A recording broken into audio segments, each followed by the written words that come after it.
اعوذ باللہ من الشیطان الرجیم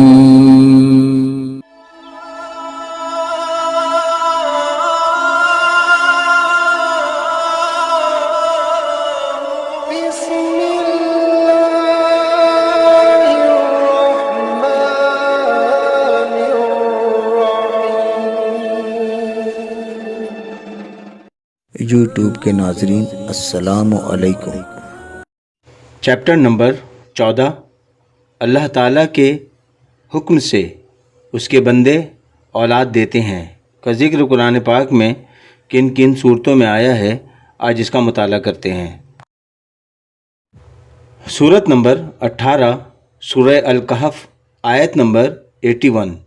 ترجمہ: تو ہم نے چاہا کہ ان دونوں کا رب اس سے بہتر ستھرا اور اس سے زیادہ مہربانی میں قریب عطا کرے۔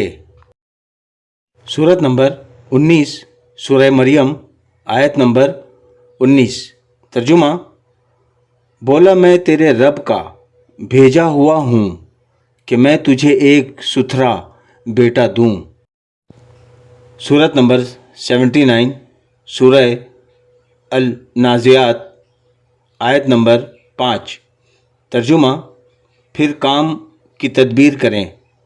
تفسیر: یعنی فرشتوں کی وہ جماعت امور دنیویہ کے انتظام جو ان سے متعلق ہیں ان کو سر انجام کریں، یہ قسم اس پر ہے۔ یوٹیوب کے ناظرین، آپ کو یہ اسلامی معلوماتی چیپٹر وائز ویڈیوز آپ کے علم میں اضافے کا باعث بنا ہے تو اس چینل کو سبسکرائب کریں اور ویڈیوز کو لائک کریں، بیل آئیکن بھی دبا دیں۔ اللہ تبارک و تعالی ہم سب کے علم میں اضافہ فرمائے، ہمیں قرآن کریم پڑھنے اور سمجھنے کی توفیق عطا فرمائے، ہم سب کی مغفرت فرمائے، آمین۔